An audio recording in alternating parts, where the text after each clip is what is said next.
តែលោកស្រីគាត់មិនចង់ឲ្យអ្នកនាងចេញទៅណាទេព្រោះខ្លាចពួកប្រុសៗនៅក្នុងភូមិពួកវាឲ្យតែឃើញមនុស្សស្រីដើរកាត់វាធ្វើមុខធ្វើកដាក់សម្លឹងចង់ជ្រុះក្របភ្នែកមកហើយទម្រាំស្អាតដូចអ្នកនាងទៀតមិនដឹងជាពួកវាមើលយ៉ាងម៉េចទេជឿខ្ញុំទៅអ្នកនាងមិនចាំបាច់ចង់ចេញក្រៅទេល្អណាស់ខ្ញុំមិនដែលឃើញអ្នកនាងសើចសប្បាយដូចលើកនេះសោះតែខ្ញុំសូមឲ្យអ្នកនាងឈប់ហៅខ្ញុំថាពូបានទេព្រោះខ្ញុំទើបតែអាយុ23ឆ្នាំទេតែបើអ្នកនាងចង់ហៅពូក៏បានដែរអូសុំទៅផងបងប្រុសមិនហើយមើលទៅបងដូចជាមិនទាន់ចាស់ឯណាហើយថ្ងៃនេះខ្ញុំពិតជាមានអារម្មណ៍ល្អណាស់វិចិត្រកូនវិចិត្រកូនមានម៉ួយត្រូវជិះទូកទៀតមែនទេរឿងប្រវត្តិស្នេហ៍កម្មក្នុងភូមិមួយមានផ្ទះមន្ត្រីដែលមានឋានៈខ្ពស់ម្នាក់ឈ្មោះលោកពិសិដ្ឋវិបុលមានភរិយាជាលោកជំទាវវលៈដែលមានកូនស្រីតែម្នាក់គត់ឈ្មោះពិសិដ្ឋលក្ខណាតាំងពីពេញក្រមុំកាលណានាងមានរូបឆោមស្រស់ស្អាតមិនថាការស្លៀកពាក់អត្តចរិតស័ក្តិសមជានារីខ្មែរនិងស័ក្តិសមជាឈ្មោះកូនលោកមន្ត្រីវិបុលដោយពីមួយថ្ងៃទៅមួយថ្ងៃលក្ខណាតែងតែនៅផ្ទះរៀនពីច្បាប់ស្រីខ្ញុំពិតជាអបសោកណាស់បងមួយថ្ងៃគិតតែពីរៀនពីដេប៉ាក្រុងផ្កាខ្ញុំរៀនតាំងពីតូចចេះមកអស់ទៅហើយចុះអ្នកនាងចង់ចេះចង់រៀនពីអ្វីវិញខ្ញុំចង់ចុះទៅដើរលេងខាងក្រៅព្រោះតាំងពីចេញមកលុបមកខ្ញុំមិនដែលបានចេញក្រៅម្ដងទេតែលោកស្រីគាត់មិនចង់ឲ្យអ្នកនាងចេញទៅណាទេព្រោះខ្លាចពួកប្រុសៗនៅក្នុងភូមិពួកវាឲ្យតែឃើញមនុស្សស្រីដើរកាត់វាធ្វើមុខធ្វើកដាក់សម្លឹងចង់ជ្រុះក្របភ្នែកមកហើយទម្រាំស្អាតដូចអ្នកនាងទៀតមិនដឹងជាពួកវាមើលយ៉ាងម៉េចទេជឿខ្ញុំទៅអ្នកនាងមិនចាំបាច់ចង់ចេញក្រៅទេ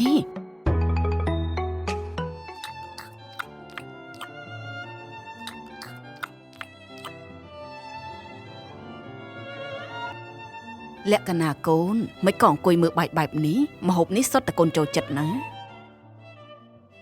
លោកពុកអ្នកម៉ែតើអាចឲ្យកូនសុំរឿងមួយបានទេ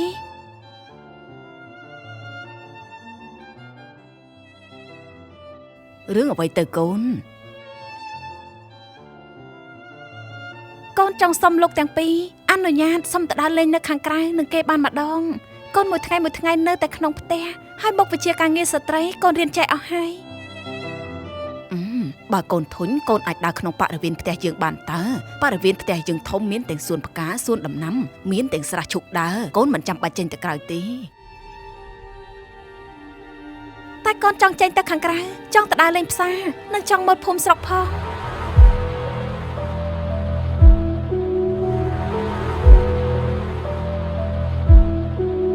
ទៅលោកជំទាវឲ្យកូនចេញទៅក្រៅម្ដងទៅតែត្រូវឲ្យនាងព្រិចទៅជាមួយហើយនាងព្រិចចាំទៅរកមើលពួកក្មេងប្រុសណាទំនេរឲ្យពួកវាបរទេសជូននាងឯងទៅដើរលេងទៅ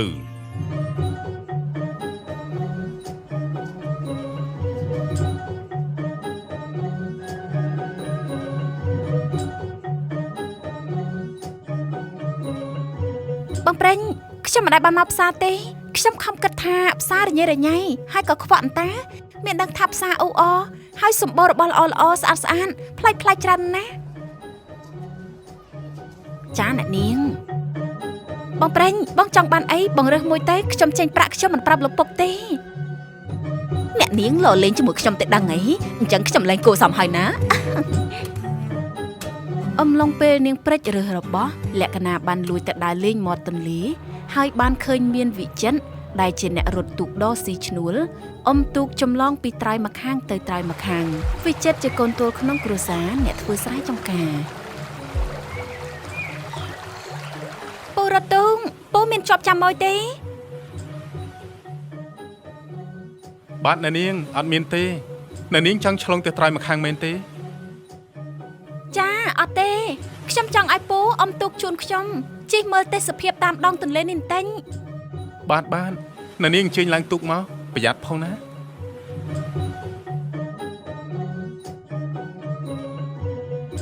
ដោយវិចិត្រគ្រាន់តែឃើញភ្លាមក៏មានកូនចិត្តលួចស្រឡាញ់ស្របពេលកំពុងជិះទូកខ្យល់ក៏បានបក់មកធ្វើឲ្យសក់លក្ខណាបក់រវិចរវិញជះក្លិនក្រអូបនៃសក់ទៅដល់ច្រមុះបុរសទុង តើនាងជាកូនចៅរបស់អ្នកណាស្អាតសមសួនមើលទៅជាកូនអ្នកមានហើយចិត្តខ្ញុំពិតជាលងស្រឡាញ់នាងហើយយីអាចិតឯងគិតអីហ៊ានលួចស្រឡាញ់កូនអ្នកមានបែបនេះពូជួយបកក្រោយទៅវិញទៅកំពុងទូក្បែរផ្សារវិញបាទនាង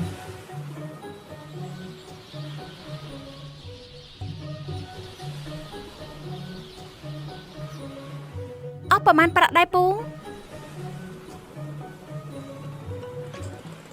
បាទនាងខ្ញុំមិនយកទេពូមិនយកយ៉ាងម៉េចពូរកស៊ីរត់ទុកដើម្បីបានប្រាក់នេះខ្ញុំឲ្យពូយកទៅ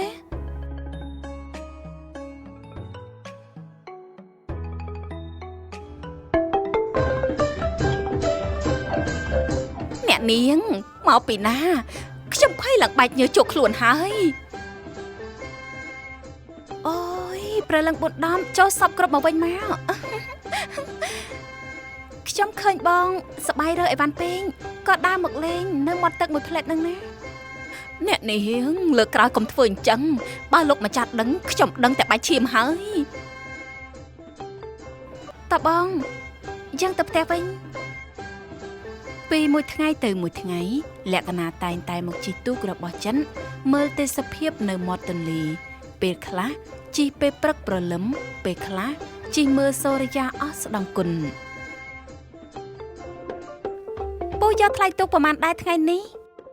អ្នកនាងឲ្យខ្ញុំដូចរាល់ដងមកតែថ្ងៃនេះខ្ញុំជិះទូកយូរខុសពីរាល់ដងតែអ្នកនាងជួយជិះទូកខ្ញុំរាល់ពេលខ្ញុំសប្បាយចិត្តណាស់ទៅហើយល្អខ្ញុំឲ្យពូដូចរាល់ដងក៏បានតែខ្ញុំឲ្យលុយពូលើសរាល់ដងជាថ្លៃសុំស្គាល់ឈ្មោះពូមួយបានទេបានអ្នកនាងខ្ញុំឈ្មោះវិចិត្រម្ដាយខ្ញុំគាត់ជាអ្នកដាក់ឲ្យ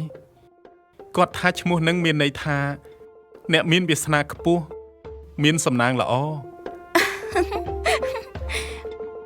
ពេលពូនិយាយមកខ្ញុំចូលចិត្តស្ដាប់ណាស់មើលទៅចង់សែង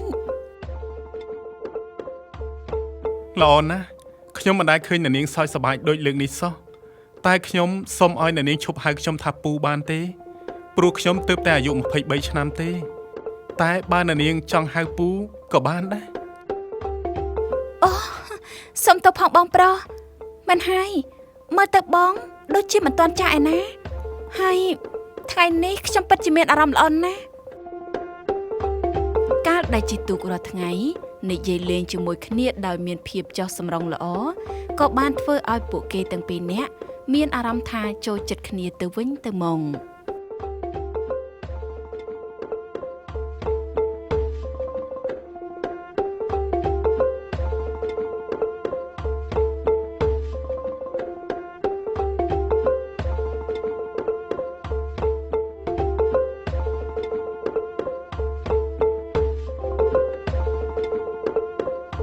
វិចិត្រកូនវិចិត្រកូនមានម៉ួយត្រូវជិះទូកទៀតមែនទេអូអត់ទេម៉ែមេឃរៀងងងឹតពេកកូនច្រឡំថាផ្ទះខាងមុខជាផ្ទះរបស់យើងតាយីចេះតែមានតែមងកូននេះផ្ទះនៅតាំងពីតូចវាមកថាច្រឡំទៅកើតវិចិត្ររៀងអៀនម្ដាយខ្លួនព្រោះពេលអ៊ំទូងខ្លួនរវល់តែគិតដល់លក្ខណៈពេលកំពុងចងទូងវិចិត្របានឃើញស្បែកដណ្ដប់ខ្លួនរបស់លក្ខណៈក៏បានអង្គុយកាន់ស្បៃនឹកដល់ម្ចាស់គេនៅមាត់កំពង់ទឹកមុខផ្ទះណែវិចិត្រហើយឯងអង្គុយធ្វើអីទៀតមិនគិតតែងូតទឹកហូបបាយទេអីបាទខ្ញុំទៅឲ្យម៉ែ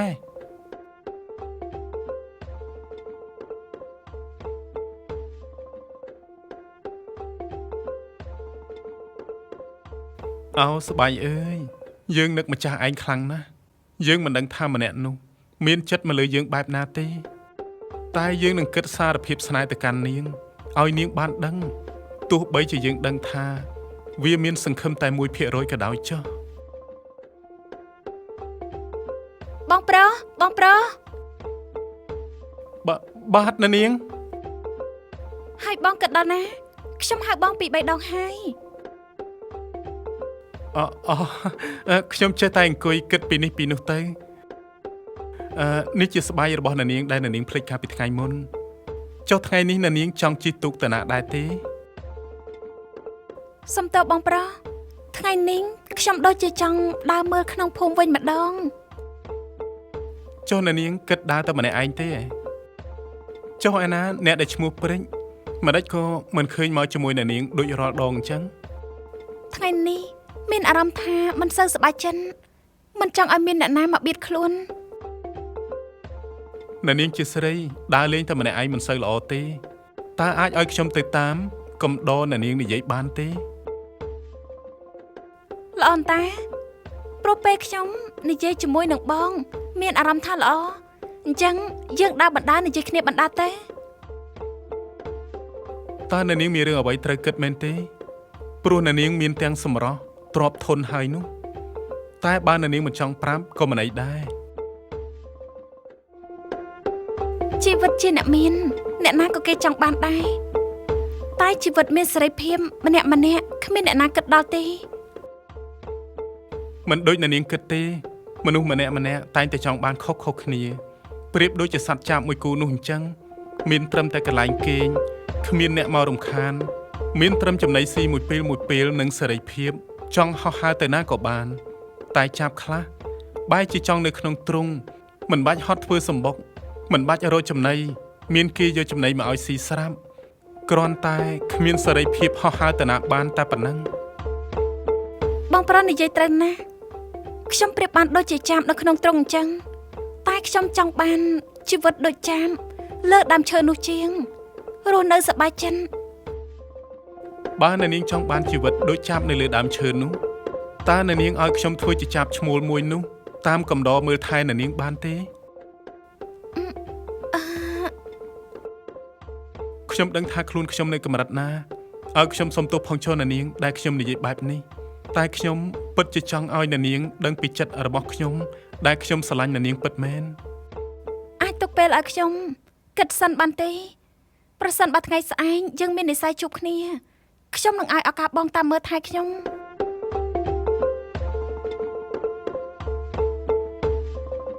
បន្ទាប់ពីថ្ងៃនោះមកពួកគេទាំងពីរបានស្រឡាញ់គ្នានិងណាត់គ្នារាល់ថ្ងៃ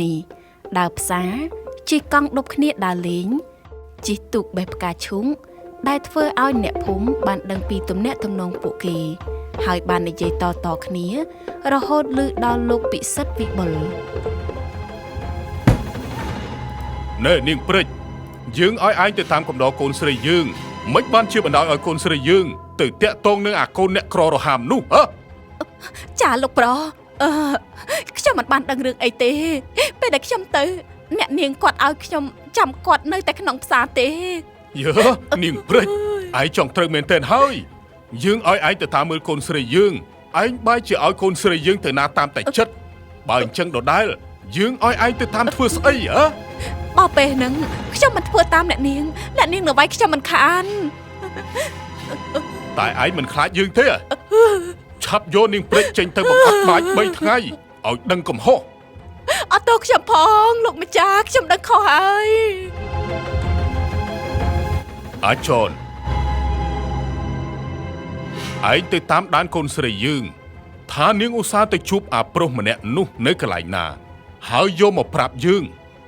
បាទលោកម្ចាស់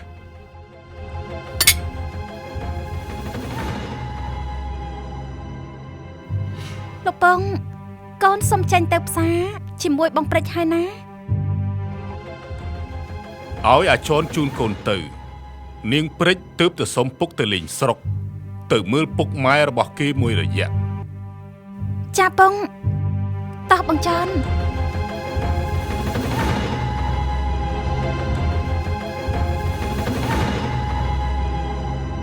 បងចាន់ឯងចាំខ្ញុំនៅផ្សារនឹងហើយនេះខ្ញុំឲ្យលុយទុកទិញអីហូបទៅខ្ញុំទៅនោះមួយផ្លែនអ្នកនាងអាចប្រាប់ខ្ញុំបានទេថាអ្នកនាងទៅម្ដុំណាស្រួលបើសិនជាអ្នកនាងមានបញ្ហាអីគឺខ្ញុំអាចទៅជួយអ្នកនាងបានទាន់ពេលវេលាអ្នកនាងបាទមិនអីទេបងមិនបាច់ភ័យទេពេលលក្ខណៈទៅកំពង់ទឹកដើម្បីជួបវិចិត្រនាយចនបានលួចដើរតាមលក្ខណៈបានដឹងថាបរិយាដែលលក្ខណៈតាក់ទងនោះជាអ្នករត់ទូកដង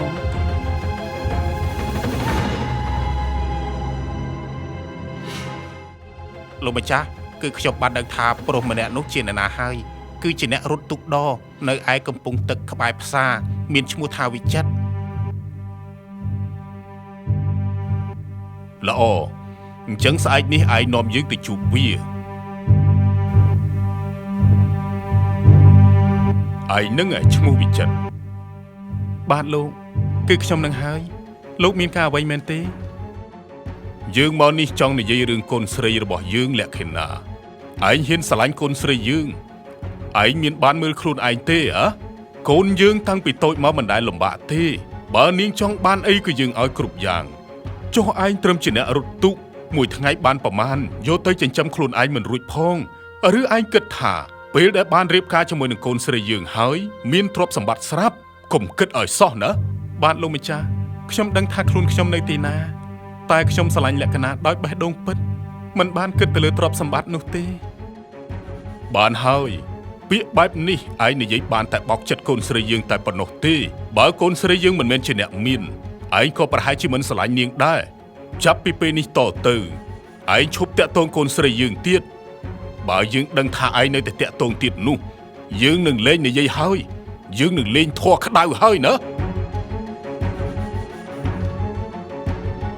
លោកជំទាវខ្ញុំគិតថាខ្ញុំចង់ផ្សំផ្គុំកូនស្រីយើងឲ្យបានឆាប់នេះលោកបងចង់ផ្សំផ្គុំកូនយើងជាមួយអ្នកណាហើយលោកបងបានសួរចិត្តកូនយើងហើយឬនៅបងចង់ផ្សំផ្គុំកូនស្រីយើងជាមួយនឹងកូនលោកមន្ត្រីសម្បត្តិព្រោះគាត់ចូលចិត្តកូនលក្ខណៈយើងណាស់ហើយកូនប្រុសគាត់ក៏ស្រឡាញ់លក្ខណៈដែរហើយរឿងសួរចិត្តលក្ខណៈនោះអូនមិនចាំបាច់សួរទេនំវាមិនដែលធំជាងនាឡទេណាអូន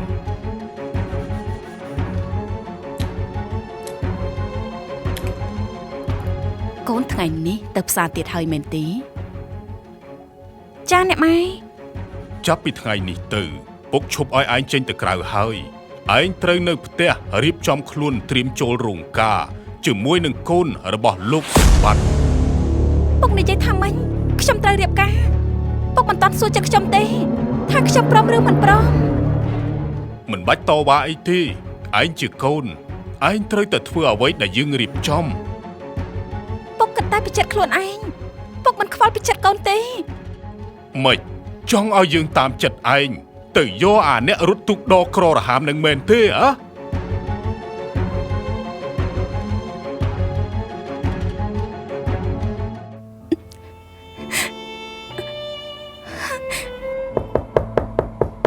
លក្ខណៈកូនម៉ែអាចចូលទៅបានទេ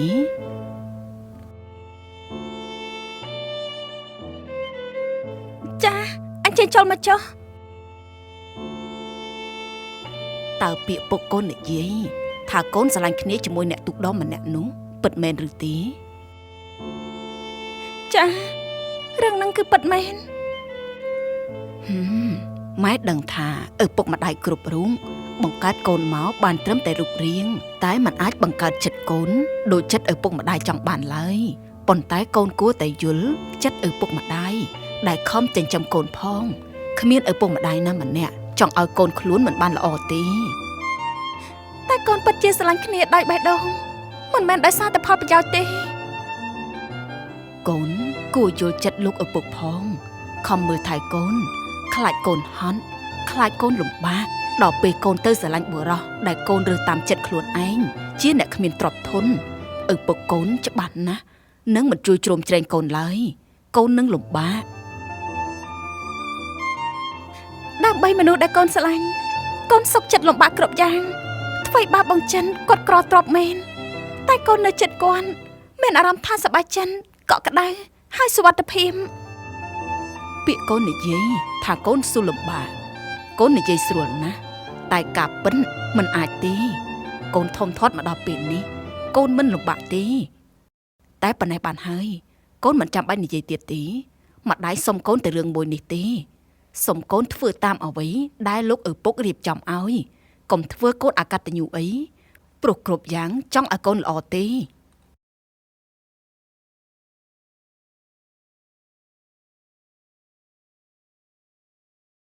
ជំរាបសួរលោកសម្បត្តិអូបាទជំរាបសួរនេះកូនប្រុសខ្ញុំសម្បត្តិរាជ ជំរាបសួរលោកពូជំរាបសួរអ្នកមីងអូលើកដៃថ្វាយព្រះក្មួយល្អណាស់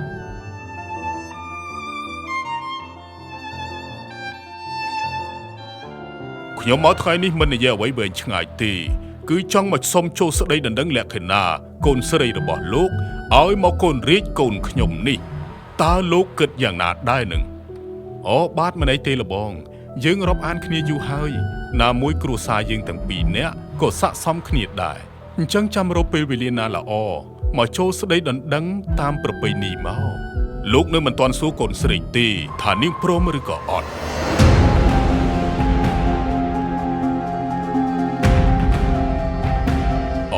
លក្ខណៈនាងថាធ្វើតាមការសម្រេចចិត្តរបស់ពួកខ្ញុំទាំងពីរនាក់ដែលជាឪពុកម្ដាយ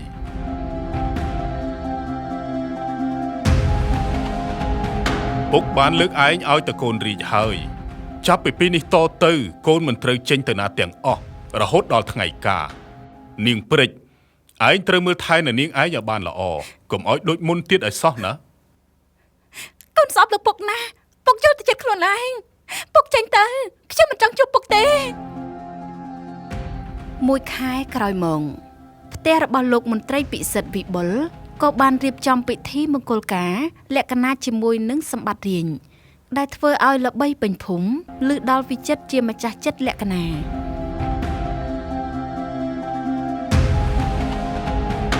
អោទុកអើយនារីដ៏ស្រស់ស្អាតដែលតែងតែជាឯងរាល់ពេលនេះគេកំពុងតែចូលរោងការជាមួយនឹងអ្នកផ្សេងហើយបេះដូងខ្ញុំឈឺណាស់ខ្ញុំក៏ដឹងហើយថាស្នេហ៍នេះទៅមុខមិនរួចទេព្រោះតែវណ្ណៈគ្រួសារណាសំបីតែលុយចូលស្ដីដណ្ដឹងគេក៏គ្មានពូមានស្គាល់ពូឈ្មោះវិចិត្រទេពូនឹងហើយអូនតូចរត់ធ្វើអីនេះសម្បត្តិពូយកទៅខ្ញុំទៅក្នុងវិញហើយ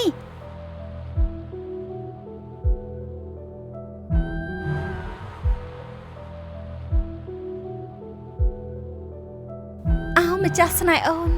ពេលបងបានអានសម្បត្តិនេះប្រហែលអូនកំពុងក្រាបផ្ទឹមជាមួយអ្នកផ្សេងហើយតែអូនចង់ប្រាប់បងថាអូនមិនបានក្បត់ចិត្តបងទេគ្រប់យ៉ាងគឺលោកពុកអូនជាអ្នករៀបចំទាំងអស់អូនពិតជាចង់ជួបបងម្ដងទៀតណាស់ថ្ងៃចូលរោងពេលយំអូននឹងរកវិធីទៅជួបបងនៅកំពង់តឹងវិចិត្របានអានសម្បត្តិហើយសប្បាយចិត្តជាខ្លាំងវិចិត្របានចាំនៅកំពង់តឹងរហូតមិនទៅណាទោះមានអ្នកចង់ជិះទូកគេច្រើននឹងឲ្យលុយច្រើនប៉ុណ្ណាក៏គេមិនដឹកទាំងអស់គេតែងឆ្លើយប្រាំចាំមួយរហូត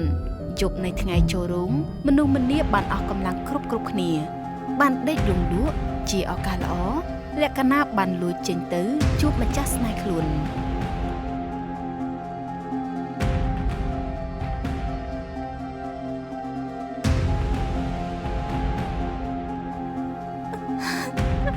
បងវិចិត្រអូនពិតជានឹកបងខ្លាំងណាស់បងក៏ដូចគ្នាដែរពេលអូនមកមាននរណាមកតាមអូនទេមិនមានទេពេលអូនចេញមកម្នាក់គេសម្រានអស់ហើយតើបងជាងឆាប់ទៅណាអូនយើងនាំគ្នារត់ទៅបងពេលនេះជាឱកាសល្អហើយតែបងសុំចូលផ្ទះលាម្ដាយសិនចាបងតែលឿនទៅបងអូនខ្លាចមានអ្នកភ្ញាក់មកឃើញអូនគេនឹងតាមរកអូនដល់ទីនេះ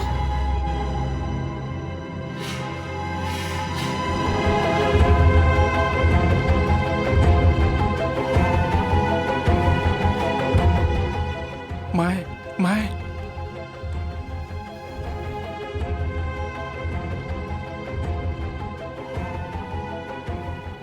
ឯងដាក់ម៉ែមកធ្វើអីទាំងជប់នឹងហើយនេះនាងជាអ្នកណានេះអូនលក្ខណៈជាកូនលោកវិសិដ្ឋវិបុលនាងជាកូនក្រមុំដែលកំពុងតែចូលរោងការនឹងមែនបាទម៉ែតែពេលនេះកូនមិនបាននៅនិយាយជាមួយម៉ែយូរទេកូនមកនេះមកសុំលាម៉ែទៅរស់នៅកន្លែងឆ្ងាយមួយរយៈសូមម៉ែមើលថែខ្លួនឯងផងណាមិនអីទេកូនទៅជួនៅខាងនេះម៉ែចេះចាត់ចែងហើយ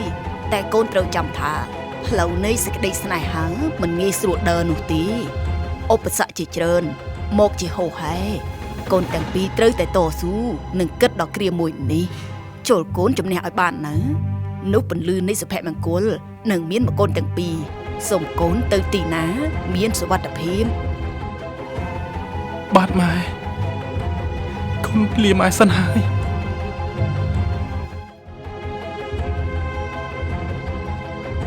វិចិត្រនិងលក្ខណាបាននាំគ្នាជិះទូកចេញទៅដោយគ្មានគោលដៅ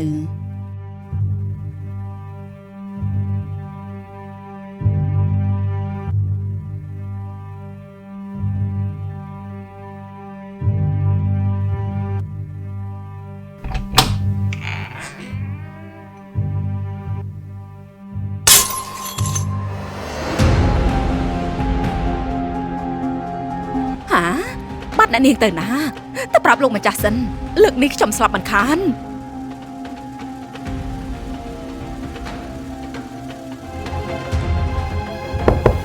លោកម្ចាស់ភ្ញាក់ឡើងមានរឿងធំហើយមានរឿងអីឆាប់និយាយមកអ្នកនាងបាត់ខ្លួនហើយចុះឯងមានបានរសពហើយនៅ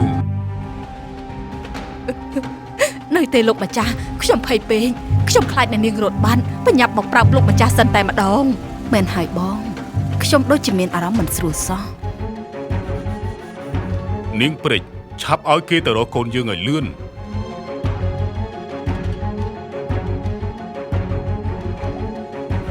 លោកម្ចាស់តាមរកអស់ហើយមិនឃើញអ្នកនាងទេច្បាស់ជាទៅជួបអាអ្នកទូកដរនឹងហើយអាចនតាមអញ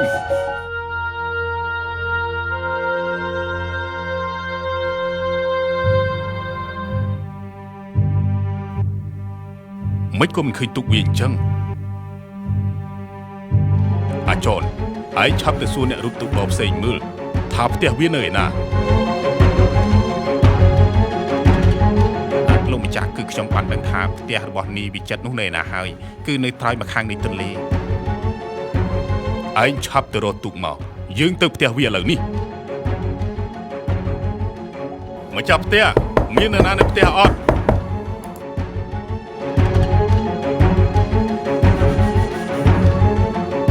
អ្នកណាគេរកមានការអើយទាំងប្រលឹមមន់មិនតាន់រងាវផងនេះ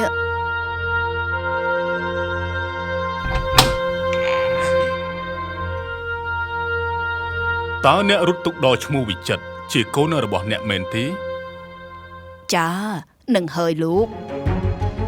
កូនអ្នកបានហ៊ានលួចតាក់ទងកូនស្រីខ្ញុំឥឡូវនេះកូនខ្ញុំបាត់ចេញពីផ្ទះហើយប្រកាសជាកូនអ្នកនាំគេមកទីនេះជាមិនខានឆាប់បកគោលកូនអ្នកចេញមកបើឲ្យខ្ញុំរកឃើញដល់ខ្លួនឯងច្បាស់ជាស្លាប់ជាមិនខានខ្ញុំក៏មិនដឹងថាកូនខ្ញុំនៅទីណាដែរវាបានចេញទៅរត់ទូកតាំងពីព្រឹកពេលនេះមិនទាន់ឃើញមកវិញទេខ្ញុំក៏បារម្ភពីកូនខ្ញុំដូចគ្នាតោះអាចនយើងទៅរកកន្លែងផ្សេងទៀត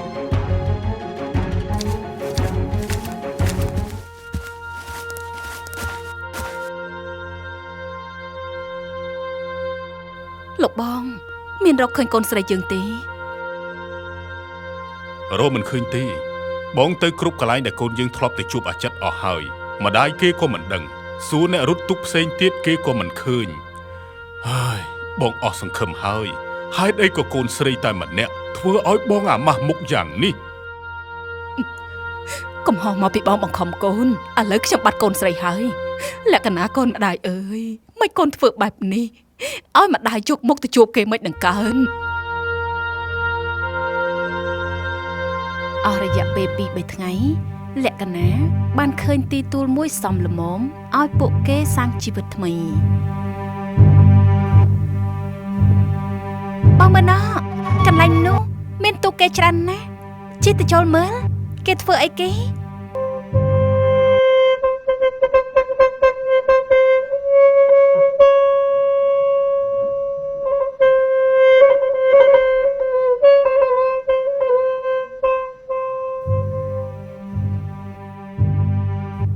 ពូ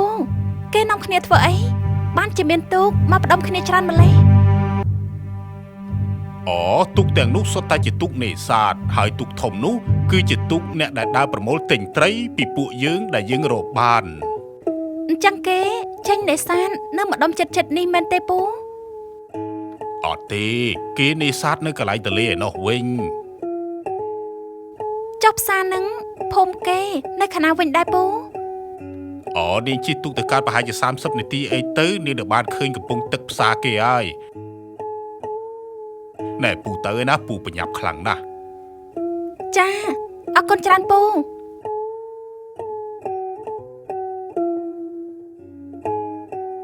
បងវិចិន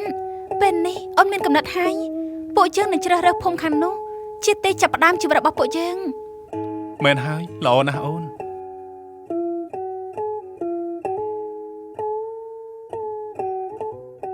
បងស្រីខ្ញុំចង់លក់គ្រឿងអលង្ការខ្ញុំទាំងអស់ អូនកុំលក់អីនេះជាទ្រព្យរបស់អូនបងមិនចង់មានឈ្មោះរស់ដោយសារទ្រព្យរបស់អ្នកដទៃនោះទេ បងកុំគិតបែបនេះពួកយើងជាប្តីប្រពន្ធនឹងគ្នាត្រូវជួយគ្នាក្នុងគ្រាលំបាកបើថ្ងៃមុខបងរកបានបងចាំទិញឲ្យអូនវិញបានតាណែនៅឆ្លើយឆ្លងនឹងហើយគ្រឿងនឹងលក់អត់នៅឆ្លើយឆ្លងផ្អែមល្ហែមនឹងហើយមិនខ្វល់ឯងនៅ single អីអត់គ្រឿងនេះណាបានជាង60,000ព្រមលក់ទេអត់អាចបានលើសនឹងទេខ្ញុំសុំ80,000បានទេ60,000ដាច់មិននឹងលក់ចំមកវិញបានខ្ញុំព្រមលក់60ក៏60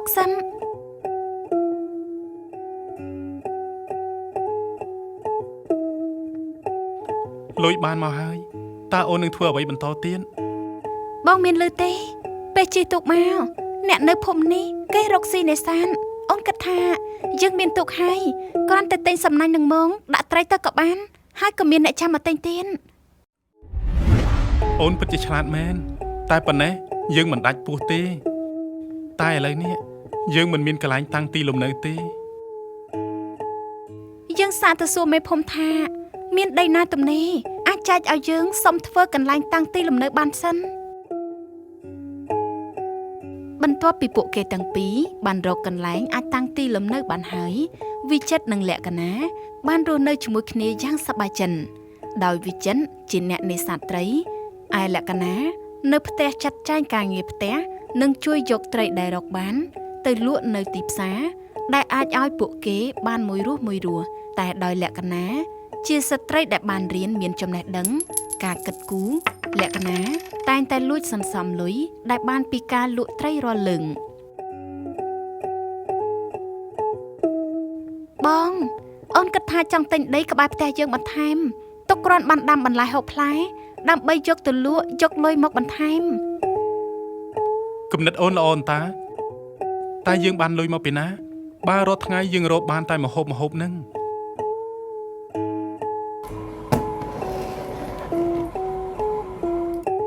នេះបងលុយអូនបានដកលុយមួយចំនួនពីការសន្សំដែលអូនទៅលក់ត្រីព្រោះអូនគិតថាយើងមិនអាចរកតែមួយហូបដូចរាល់ថ្ងៃនេះបានទេ បើអញ្ចឹងសម្រាប់តាមអូនចុះព្រោះបងរៀនមិនបានខ្ពស់អញ្ចឹងសម្រាប់ការងារបែបហ្នឹងបងមិនសូវជាយល់ទេអូនរៀបចំចុះហើយការងារធ្ងន់ទុកឲ្យបងជាអ្នកធ្វើ អូនគិតថាពេលវេលាសំគួរពេលណាមួយជីវភាពយើងនឹងរៀងប្រសើរជាងនេះអូនចង់ត្រឡប់ទៅជួបពុកម៉ែសុំការអត់ឱនទោសឲ្យយើងទាំងពីរ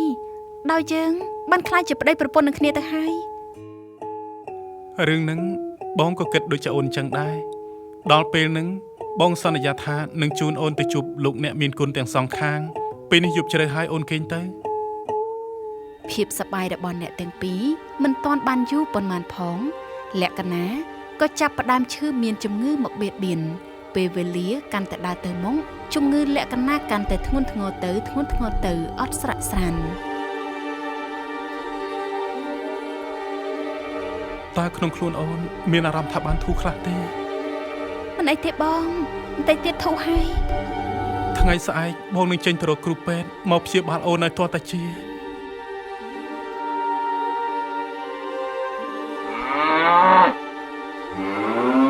ពូនៅក្នុងភូមិនេះ តើមានពេទ្យណាព្យាបាលជំងឺពូកែទេមានផ្ទះគ្រូមួយក្បែរផ្សារតែរឿងបកែមិនបកែទាល់តែក្មួយសាក់មើលខ្លួនឯងហើយ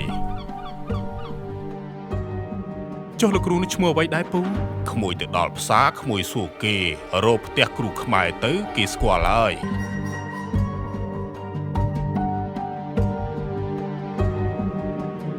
ជំរាបសួរតើនេះជាផ្ទះគ្រូខ្មែរមែនទេ នឹងហើយអានាងឲ្យចុះមានការអីហ៎ ខ្ញុំចង់អញ្ជើញលោកគ្រូទៅជួយព្យាបាលប្រពន្ធខ្ញុំនាងឈឺយូរហើយមិនមានការថយអ្វីសោះហើយថ្មីនេះក្អកខ្លាំងរហូតចេញឈាម តាមអាការៈដែលក្មួយនិយាយមកនេះជំងឺប្រពន្ធឯងធ្ងន់ធ្ងរណាស់សមត្ថភាពខ្ញុំគឺមិនទាន់អាចរកថ្នាំព្យាបាលអាការៈប្រពន្ធឯងបានទេ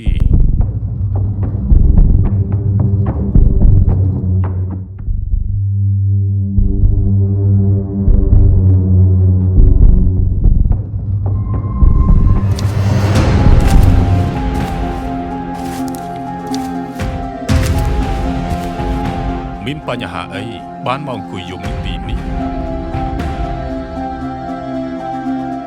បានខ្ញុំមានទុក្ខធំណាស់ប្រពន្ធខ្ញុំនៅឯផ្ទះកំពុងតែដេកឈឺធ្ងន់ហើយខ្ញុំបានមករកគ្រូដែលគេល្បីគាត់ថាគ្មានថ្នាំព្យាបាលអាការៈប្រពន្ធខ្ញុំទេ តើអាការៈប្រពន្ធរបស់ក្មួយមានអាការៈបែបម៉េចអាចប្រាប់ខ្ញុំបានទេព្រោះខ្ញុំជាគ្រូពេទ្យនៅក្នុងខេត្តម្នាក់ដែរខ្ញុំចុះមកតាមស្រុកដើម្បីជួយមើលសុខភាពប្រជាជន លោកគ្រូជួយមើលប្រពន្ធខ្ញុំផងឲ្យតែនាងបានជាលោកគ្រូចង់បានប្រមាណខ្ញុំនឹងឲ្យទាំងអស់ មិនអីទេឆាប់ទៅហើយចាំនិយាយពីអាការៈរបស់នាងតាមផ្លូវប្រាប់ខ្ញុំ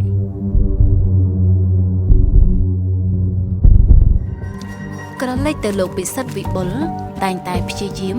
ដើរតាមលក្ខណៈជារៀងរាល់ថ្ងៃឲ្យតែលឺអ្នកណាថាបានឃើញលក្ខណៈនៅឯណាលោកពិសិដ្ឋតែងតែទៅតាមរកកន្លែងនោះរហូតបានរកលក្ខណៈឃើញកំពុងដេកឈឺនៅលើគ្រែតែម្នាក់ឯង លក្ខណៈកូនហេតុអីក៏កូនធ្វើជាបែបនេះ បង ហើយចុះឯណាអវិចិត្រមាននៅឯណាបានជីវិតទុកកូនឲ្យនៅបែបនេះតែម្នាក់ឯង បង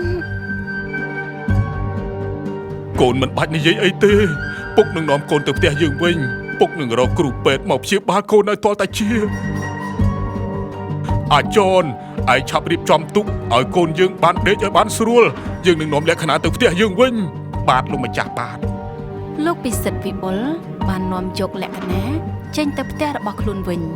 វិចិត្រមកដល់ផ្ទះក៏បាត់ប្រពន្ធខ្លួនហើយក៏បានរត់ប្រញាប់ទៅសួរអ្នកជិតខាងបានដឹងថាលោកពិសិដ្ឋវិបុលបាននាំយកប្រពន្ធខ្លួនពីខ្លួនទៅវិញក៏បាននាំលោកគ្រូពេទ្យជីទុងទៅភូមិកំណាត់ជាមួយខ្លួន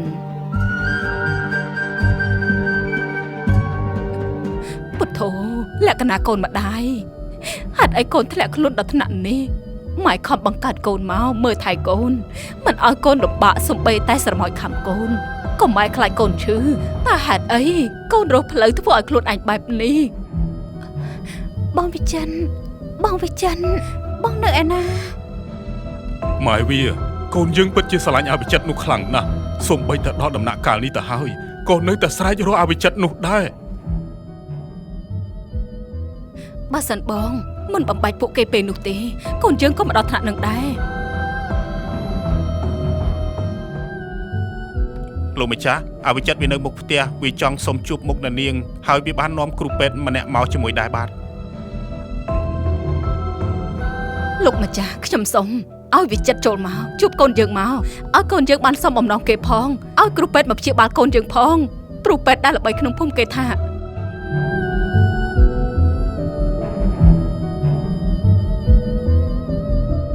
អាចនឲ្យវាចូលមក លក្ខណៈអូនបងមកដល់ហើយអូនទ្រាំតិចទៅណាបងបាននាំគ្រូពេទ្យដែលគាត់ជាពេទ្យនៅក្នុងខេត្តមកព្យាបាលអូនហើយ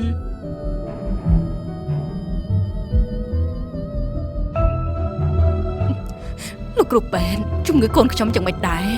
ជ ជំងឺរបស់កូនលោកគឺជាប្រភេទជំងឺឆ្លងហើយជំងឺនេះចូលដល់ដំណាក់កាលធ្ងន់ធ្ងរហើយអញ្ចឹងអ្នកទាំងអស់គ្នាត្រូវចាំនៅពេលដែលទៅមើលថែអ្នកជំងឺត្រូវយកកណាត់មកចងបិទច្រមុះជាដាច់ខាតក្មួយប្រុសឲ្យខ្ញុំសុំទោសផងណាដែលខ្ញុំមិនអាចជួយប្រពន្ធលោកបានបើសិនជាខ្ញុំអាចជួបលឿនជាងនេះប្រហែលជាអាចមានសង្ឃឹមបាទលោកគ្រូខ្ញុំយល់ខ្ញុំសូមអរគុណលោកគ្រូណាស់ដែលព្រមមកតាមខ្ញុំដើម្បីមើលជំងឺប្រពន្ធខ្ញុំអញ្ចឹងខ្ញុំសូមលាអ្នកទាំងអស់គ្នាហើយខ្ញុំទៅហើយចាំខ្ញុំឲ្យអ្នកបម្រើជូនលោកគ្រូទៅវិញមួយអាទិត្យក្រោយមកលក្ខណៈក៏បានលាចាកលោកទៅលោកពិសិដ្ឋវិបុលបានឃើញទង្វើនឹងការស្រឡាញ់របស់វិចិត្រទៅកាន់កូនខ្លួនធ្វើឲ្យលោកមានវិប្បដិសារីទៅកាន់កូនដែលពង្រត់ពួកគេទាំងពីរ